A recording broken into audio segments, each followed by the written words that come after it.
अब बात पंचायत चुनाव की करेंगे। पंचायत चुनाव के पहले चरण के लिए अधिसूचना जारी हो गई है, जिसके बाद अब नॉमिनेशन की बारी है। लेकिन इस पंचायत चुनाव में जहां अपने अपने मुद्दों को लेकर उम्मीदवार चुनावी मैदान में उतरने को तैयार हैं, वही वोटर्स के पास भी मुद्दे हैं और उसी मुद्दे को लेकर वोटिंग की उनकी तैयारी भी है। चलो चुने गांव की सरकार, पहले चरण के लिए अधिसूचना जारी। अब नॉमिनेशन की बारी।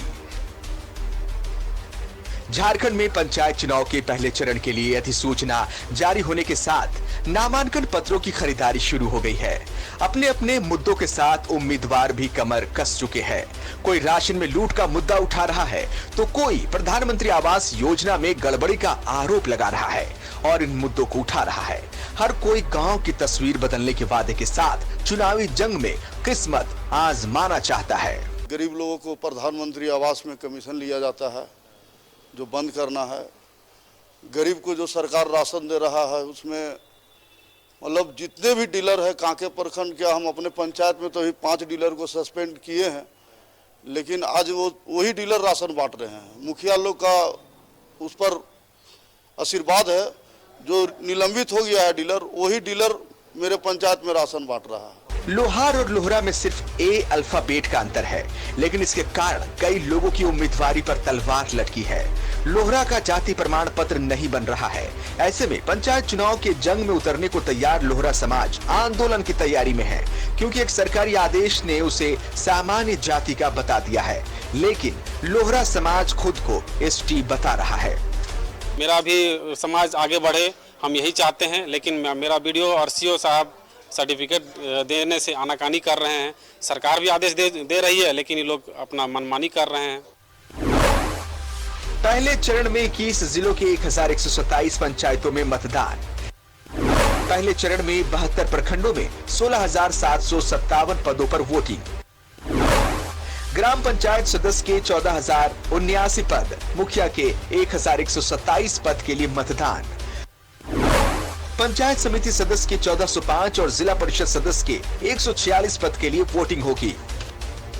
पहले चरण के पंचायत चुनाव में मतदाता भी अपने मुद्दों के साथ वोटिंग को लेकर तैयार है। में जोश जज्बा है कि इस बार का चुनाव कुछ अलग ही रहेगा। क्या मुद्दा क्या रहेगा पंचायत चुनाव में, क्योंकि आप एक वोटर हैं, तो जब आप वोट करने जाइएगा तो क्या सोच के वोट कीजिएगा? बस गांव पंचायत का विकास, यही मेन मुद्दा है। आप मुखिया के पद के लिए खड़ा होना जा रहे हैं, क्या माहौल देख पा रहे हैं पंचायत चुनाव को लेकर? देखिए, चुनाव माहौल तो क्या बताएं, बहुत गंदा है ना। जनता जिस पर विश्वास करती है, लमसम सभी लोग विश्वासघाती निकल जाते हैं। ये तो छोटा चुनाव पंचायत है। बड़ा जैसे हम लोग सरकार भी चुने, सरकार का जो भी घोषणा पत्र, आप लोग पत्रकार हैं, आप लोग तो अच्छी तरह से जानते हैं, लेकिन एक भी पहल कहीं दिखाई नहीं देता है। वैसे गांव पहले चरण में 23 अप्रैल तक नामांकन दाखिल किए जा सकेंगे। 25 और 26 अप्रैल को भरे गए नामांकन पत्रों की जांच होगी। 27 और 28 अप्रैल को नाम वापस लिए जा सकेंगे। 29 अप्रैल को उम्मीदवारों को चुनाव चिन्ह आवंटित होगा। 14 मई को वोटिंग होगी, 17 मई को नतीजे आएंगे। न्यूज़ 11 भारत के लिए रांची से राकेश कुमार की रिपोर्ट। पंचायत चुनाव के पहले चरण में 21 जिलों के 1127 पंचायतों में 14 मई को मतदान होगा, जिसको लेकर 23 अप्रैल तक नॉमिनेशन दाखिल किए जा सकेंगे। इसको लेकर नामांकन पत्रों की बिक्री भी शुरू हो गई है। पंचायत चुनाव के पहले चरण के लिए अधिसूचना जारी होने के साथ ही नामांकन पत्रों की बिक्री शुरू हो गई है। पहले चरण में धनबाद के तोपचाची, टुंडी और पूर्वी टुंडी में वोट डाले जाएंगे। इसे लेकर 2952 मतदान केंद्र बनाए गए, जहां सुरक्षा के पुख्ता इंतजाम किए जा रहे हैं। मतदान की तिथि 14 मई है। प्रथम चरण के मतदान के बाद साथ ही उसकी मतगणना इस बार आयोग के निर्देश के आलोक में होगी, वो 17 मई को है।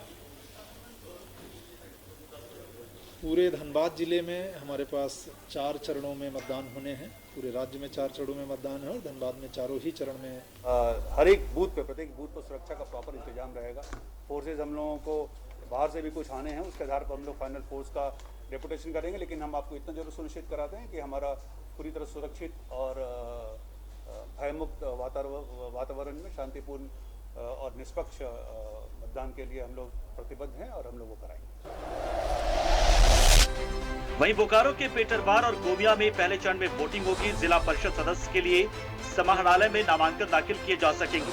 वहीं पंचायत समिति सदस्य के लिए बेरमो और मंडल कार्यालय तेनुखार, जबकि मुखिया और वार्ड सदस्य के लिए प्रखंड मुख्यालय में नॉमिनेशन का पर्चा भरा जा सकेगा। टोटल हमारे यहाँ पे 72 नाम निर्देशन पत्र अभ्यर्थियों द्वारा लिए गए हैं, जिसमें से कि 38 पुरुष थे तथा 34 महिलाएं। पश्चिमी सिंहभूम के चकदरपुर में पहले चरण के मतदान के लिए 282 बूथ बनाए गए। इससे लेकर डीसी ने अधिकारियों के साथ बैठक की, जिसमें संवेदनशील और अति संवेदनशील बूथों पर मतदान को लेकर रणनीति बनाई गई। जो ये क्या है, उनका बैलेट पेपर यूज्ड है, वो सारी चीज़ों को वो उसी दिन 14 तारीख को ही ला करके जो हमारा स्ट्रॉन्ग रूम है मारवाड़ी हाई स्कूल, वहाँ पर स्ट्रॉन्ग रूम में ला करके वो जमा करेंगे। अधिसूचना जारी होने के साथ ही गिरिडीह सदर प्रखंड में नामांकन पत्रों की खरीदारी के लिए लाइन लग गई। इस दौरान सुरक्षा के पुख्ता इंतजाम किए गए थे। प्रपत्र 6 जो नाम निर्देशन पत्र है मुखिया पद के लिए, जिला निर्वाचन पदाधिकारी के निर्देशानुसार अंचल में बिक्री की जा रही है। पहले चरण में 21 जिलों के 1127 पंचायतों में 14 मई को वोटिंग होगी, जिसे लेकर 23 अप्रैल तक नॉमिनेशन दाखिल किए जा सकेंगे। Bureau report, news 11 Bharat. तो गांव की सरकार चुनने का वक्त आ गया है, तैयारियां मुकम्मल कर ली गई है और अब वोटर्स की बारी है। वोटर्स कहीं ना कहीं अपना मन बना रहे हैं। शहनवाज हमारे सहयोगी हमारे साथ जुड़े हुए हैं, सीधे उनका रुख करेंगे। शहनवाज, जिस तरह से अपने रिपोर्ट के जरिए हमने तारीख अपने दर्शकों को बताई है कि कब नॉमिनेशन है, कब वोटिंग होगी, कब मतगणना होगी, आपसे सवाल ये रहेगा कि जिस तरह से जो वोटिंग और चुनाव का जो नया ट्रेंड आया है, डिजिटल हो गया है चुनाव, और इस बार जो गांव की सरकार चुनना पंचायत चुनाव, क्या उसकी झलक इसमें दिखेगी या जो पारंपरिक तरीके से चुनाव प्रचार होता है वो देखने को मिलेगा? वोटर्स किस आधार पर अपना मन बना रहे हैं और तैयारियों को लेकर क्या आपके पास अपडेट्स है, जो प्रशासनिक तैयारियों उसको लेकर? देखिए, सोमवार से नॉमिनेशंस शुरू हो जाएंगी और झारखंड के जाहिर है 1127 मुखिया चुने जाएंगे। इतने ही संख्या में पंचायतें भी हैं और ये प्रक्रिया अब शुरू हो चुकी है और जाहिर है इसके लिए बहुत दिनों से लोगों को इंतजार था, क्योंकि गांव की जो सरकार है, गांव की सरकार इसी को कहते हैं। त्रिस्तरीय पंचायती राज व्यवस्था में जो चुने जाते हैं प्रतिनिधि, जैसे अगर किसी ग्राम पंचायत की बात करें तो वहाँ मुखिया का जो चुनाव होता है वो अथॉरिटी उसी को मानी जाती है। तमाम तरह की निगरानी, तमाम तरह के बजट की स्वीकृति, वो सब कुछ मुखिया के ही कलम से होता है। उसकी सहयोग के लिए पंचायत समिति सदस्य होते हैं, वार्ड सदस्य होते हैं, इसके बाद जिला परिषद सदस्य होते हैं, जिला परिषद सदस्य के बाद जिला परिषद का अध्यक्ष होता है। जिला परिषद अध्यक्ष जो है वो उस जिले का मुख्यमंत्री माना जाता है।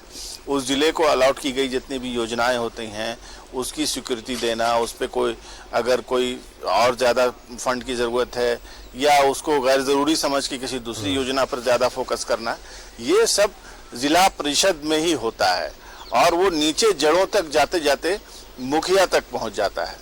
तो ये त्रिस्तरीय पंचायती चुनाव की जो व्यवस्था इसीलिए लाई गई है कि गांव की सरकार हो। गांव में ग्राम पंचायत बैठेगी, ग्राम पंचायत में ही ज़रूरी डिसीजंस होंगे। अगर कोई ज़मीन अधिग्रहण के लिए सरकार का कोई रिक्वेस्ट आया है कि यहाँ से कोई रेलवे लाइन गुजरनी है, इसमें ज़मीन चाहिए, तो उसके लिए ग्राम पंचायत की स्वीकृति और डिस्कशन कराना बेहद ज़रूरी है। तो इसके लिए यूपीए सरकार ने, मनमोहन सिंह की सरकार ने बहुत ही उदारवादी और ट्रांसपेरेंट व्यवस्था लागू की थी, जिसको लेकर के बाद में काफ़ी तनाव भी उत्पन्न हो गया, क्योंकि बाद में अधिकार वापस ले लिए गए थे झारखंड से ग्राम पंचायतों का जो से था उसको ख़त्म कर दिया गया था।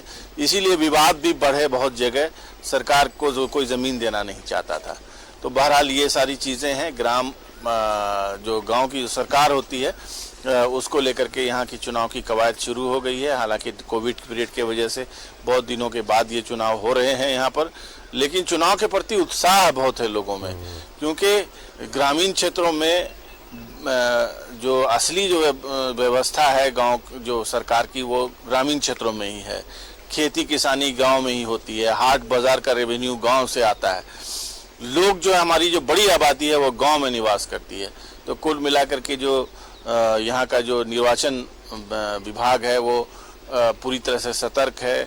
वो हर तरह से चुनाव प्रचार के लिए भी बहुत सारे नियम कायदे कानून बनाए गए हैं। और सबसे बड़ी बात है कि यहाँ पर चुनाव बैलेट पेपर पर हो रहे हैं, ईवीएम से नहीं। तो बैलेट पेपर से चुनाव हो रहे हैं तो जाहिर है बैलेट पेपर के चुनाव की भी अपनी एक चुनौती होती है। पूरी तैयारी करके हर जगह कहीं कोई बैलेट लूट ना हो जाए, कोई स्याही ना फेंक दे, ये सारी चीज़ें पहले चला करती थी। बूथ कैप्चरिंग का सिस्टम था पहले। तो ये सारी चीज़ें अभी इसका समय के साथ बहुत बदलाव भी आया है और तैयारियां मुकम्मल है। जनता जो ग्रामीण क्षेत्रों में निवास करती वो उत्साहित है अपनी सरकार यानी गांव की सरकार चुनने के लिए। शहनवाज, आप बने रहिएगा, आपका शुक्रिया हम अदा कर रहे हैं अभी जो चर्चा हम आपसे कर रहे थे उसके लिए। मगर आगे एक और भी खबर है जिससे पर आपसे चर्चा हमारी जारी रहेगी, आप हमारे साथ बने रहिएगा।